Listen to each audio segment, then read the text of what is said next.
Hi, everybody. It's Chris here of Light and Joy Designs, and I am attempting to go live on both Instagram and YouTube at the same time. So we'll see how this goes. This is podcast number 4, and I'm just going to wait a few seconds here, see if anybody tunes in, and then I'll get going. My name is Chris, if you haven't met me here online before, and my crochet company, if you will, is called Light and Joy Designs. And I have a year-long crochet along called the Magical Mystery Tour, or the Crochet Magical Mystery Tour. And oh, somebody said hi. Hi, Nancy. Hi,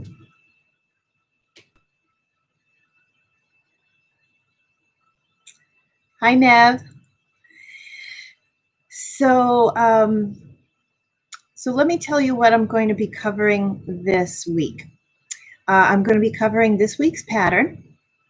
I'm going to be covering the pattern coming next week. So the Crochet Magical Mystery Tour is a crochet along that goes for 1 whole year. And during that year, each week I bring you a free crochet pattern on my website and a crochet tutorial that goes along with that. And hi, Nancy. And you always have the option of, I also make a purchase version of the pattern that you can purchase as a PDF through Ravelry, Etsy, or Lovecrafts. And if you purchase it through Ravelry, you can save it in your library there. And it's just handy for not losing track of your pattern. It's easy to print it out, but you don't have to buy it. And I have them priced really cheap at $2.25. So that's that. So this week's pattern is crochet nail binding. All right, so I'm just going to go through what I'm covering this week. So I'm covering this week's pattern. I'm going to cover next week's pattern, which I think might blow up the crochet internet, maybe. Not that it's so great because of me, but because it's just, when you see it, it's just so cool. Then I'm going to, today's theme is scarves. So I'm going to be covering actually 5 scarves if you count this one here. 5 scarf patterns that I have that you can try. Most of them are really pretty easy.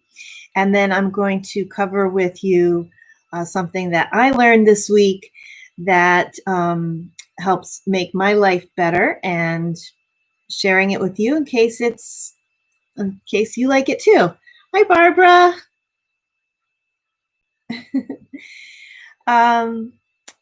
So just saying hi to Nancy.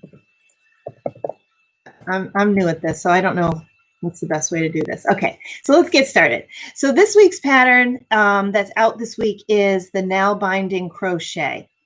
And you can make it into a cowl. I teach you how to do that in the video, and it's also in the pattern. But you can also, it's actually crocheted flat in rows that go back and forth like this.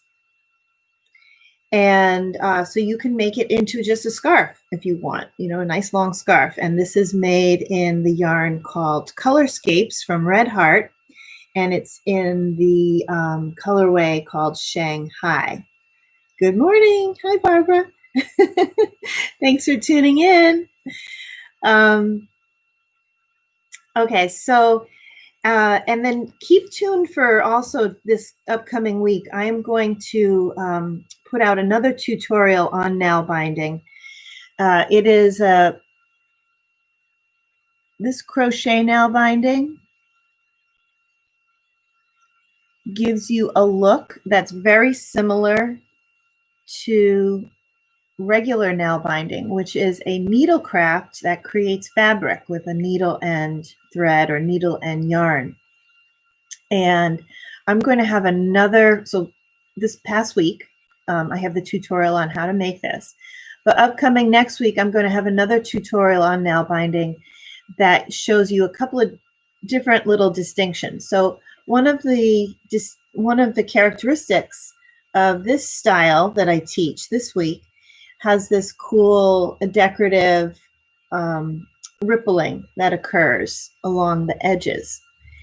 And I'm going to teach you this week how to do it in a way so that you have straight edges. So this swatch here is different versions of the nail binding, and that's why you have thicker and thinner. But I've discovered a way how to make it so that your edges are totally straight, as opposed to the more decorative rippling that can occur here. Hi, Cousin Katie. Green Product Junkie. Everybody check her out. She's got good stuff on her Instagram and website, the Green Product Junkie. She's my cousin, and she's pretty awesome. So, and then also I'll be showing you next week a little bit of nail binding in the round. So if you want to, you know, work it in the round, make tubes that can be handcuffs, mug cozies, boot cuffs, cowls, you name it. If you want to make a tube, I'll show you how to do that. All right, so that's this week's pattern. And the pattern that's coming up next week that I think is going to really make everybody go crazy is this thing here. It's called the Inspira Cowl in crochet. And if you look it up on Ravelry, you can find the knit version there. And the knit version has, you know, it was one of the first things I saw when I went on Ravelry. It's so incredibly beautiful. And for a long time, I would come back to thinking about how could I make a pattern that looks like that, but in crochet. And I tried a lot of different things and, you know, had some luck, but this here, this does it. And this actually has a little advantage over the knit version, which is that when you see this, it's actually reversible. And so when you wear it on the other side, you have this super cool kind of like Dr. Seuss stripes going on with it. So this pattern is coming out next week. There'll be a free tutorial, a free hi Cordiali. There will be a free pattern on my website. And of course, I will also have the PDF version for $2.25 if you want to support my work and if you want the extra pictorials and diagrams and so on. So that's coming up next week, the Inspira Cowl. So for this week's theme, we are going to be looking at scarves. So the first one we looked at was the nail binding one. The second one I want to show you is this one called the Magic Mini Scarf. And my friend Barbara Young, who is on our Instagram watching right now, she made this. And I think she probably can attest to the fact that this scarf probably takes about an hour, maybe an hour and a half to make. It is so fast. It's worked. You can work it in any kind of yarn, but if you make it in bulky yarn, it is super fast to make. And if you go to my website, and I'll have links after this broadcast, I'll have links on the YouTube version of this podcast of many different ways that you can style this There's pictures of many different ways that you can style this. But one just very simple way is to just wrap it around your shoulders.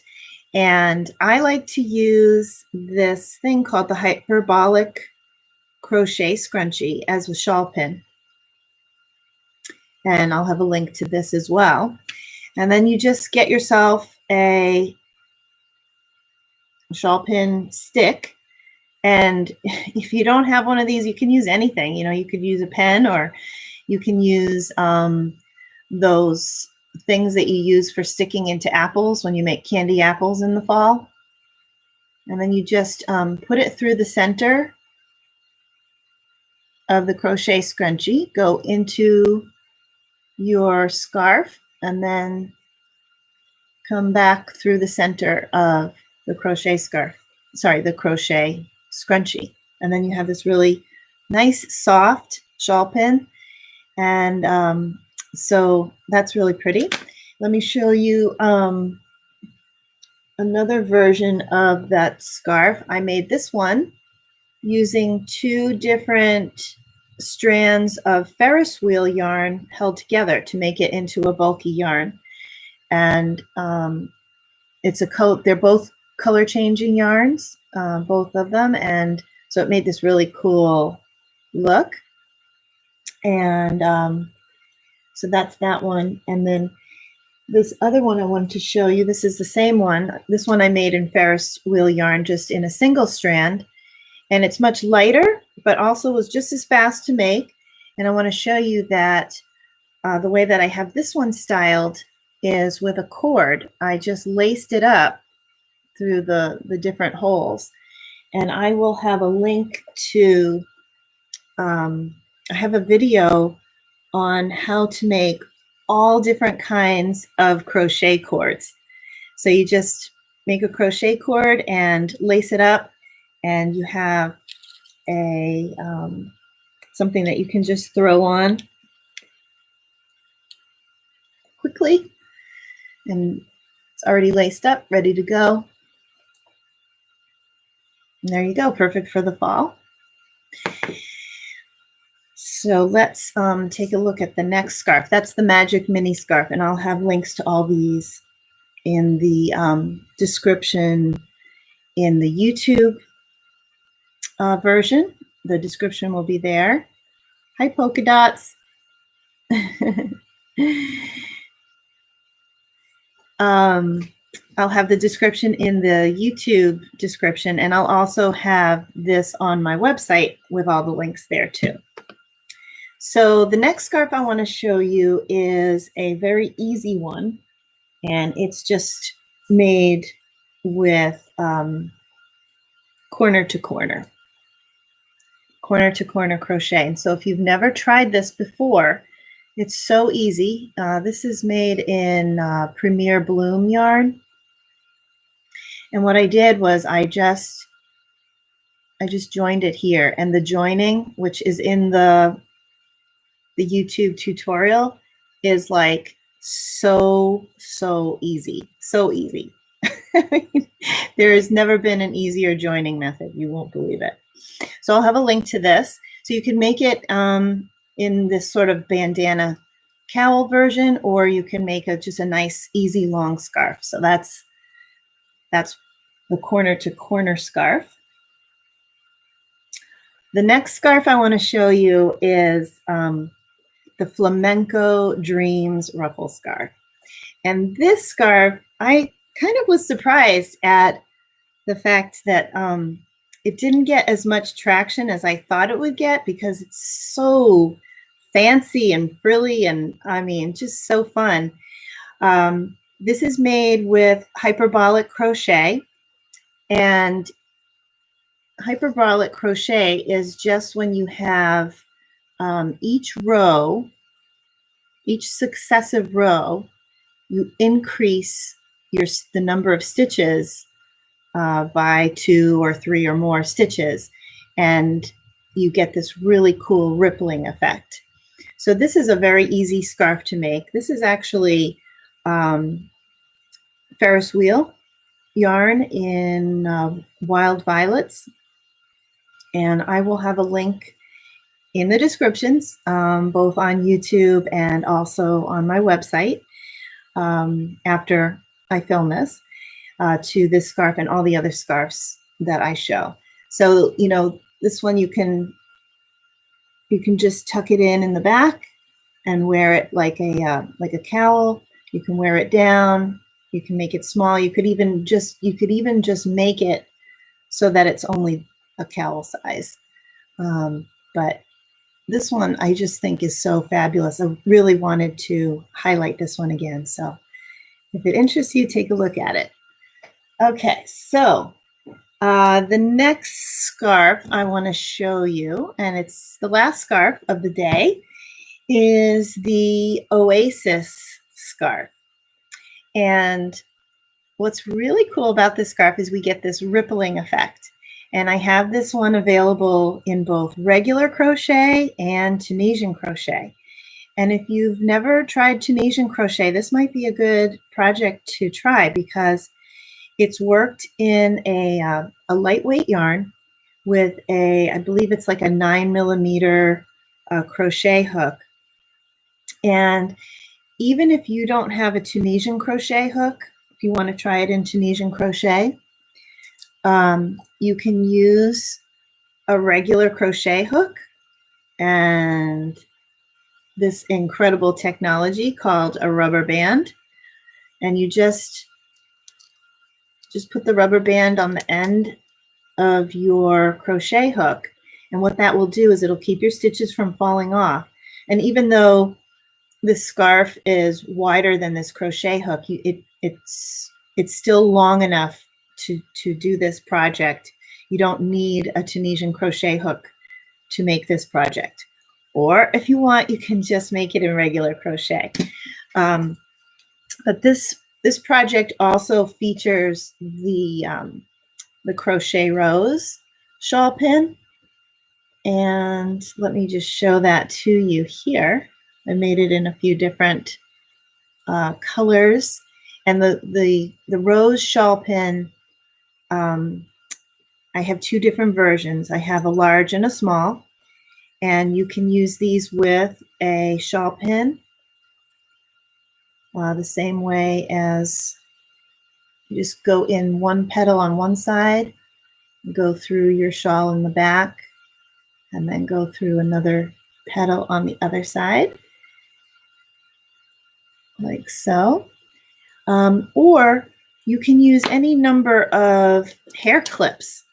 So I'll have a link to some of these hair clips, like a large one of these bendy barrettes, and they can either be stuck into the back of your rose and then used to clip it on, or you can use something like this. This is also like a hairpin of some sort, and just go in on one side, grab your shawl material, come out the other side, and then go through the other side. And then the shawl pin is not as noticeable. So check that out. Like I said, I'll have the links below. And so lastly, what I wanted to share with you today is, oh, hi, Cordiali. Yes. Yes, I would be interested in that. Let's chat about that afterwards, okay?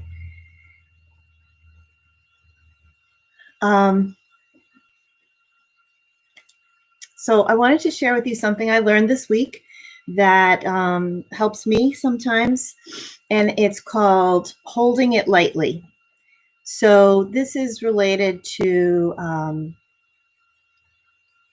anything, beliefs, preferences, the drama in your life, whether it's personal or the world today, problems you may have, ideas that you are learning about, new ideas. And the concept is to hold it lightly. So You know, if you find yourself confronted with a situation that is challenging, and your normal reaction is to get, you know, very frustrated or angry, the idea is you say to yourself, I'm going to try to hold this lightly. So I'm not going to deny that it's irritating. I'm not going to deny that it's challenging, but I'm going to hold it lightly. I'm going to hold it with love, with some little bit of patience. You know, because a lot of times when we say, you know, just let it go, you know, something's bothering you, let it go. It's kind of like we can have this initial reaction of, what do you mean? You know, because you're so frustrated and you're so angry, and you just immediately reject that idea. You know, you're like, no, I'm really struggling. This is really a problem for me. And so with this concept, the idea is just to loosen it up a little bit. Just hold it lightly. If there's drama, you find yourself getting really worked up, see if you can hold it lightly. And when you're, you know, sometimes we think that in life, we go to school as a kid, we go to college, if we're lucky, and then we're done learning. And the truth is, we're never done learning. And so, and a lot of times as we're evolving, we may learn different things that, oh, that's nice, Lisa. Walk lightly with my heart. That's beautiful. That's beautiful. So, you know, when it comes to learning, you know, you may hear an idea espoused by somebody, and that idea sets you thinking a little bit. And maybe it conflicts with a belief that you have from earlier in life. And maybe if you examine that current belief, you know, your old belief, maybe you'll find that that old belief is not serving you really well.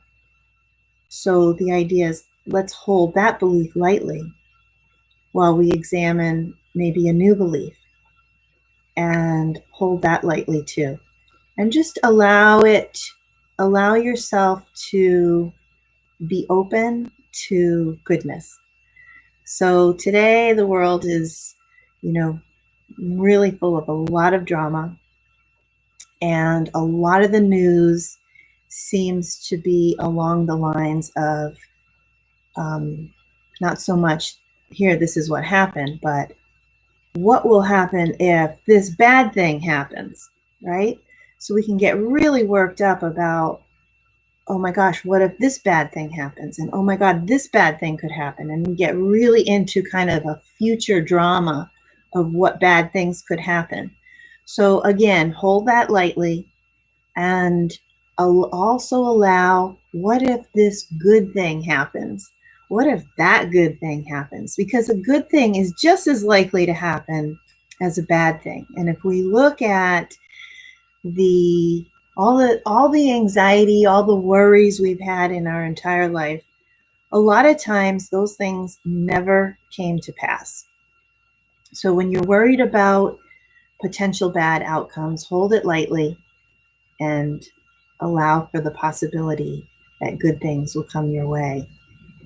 And at least in my life, I've found that when I have that openness to allowing for that possibility for good things to happen, that's when the good things do happen.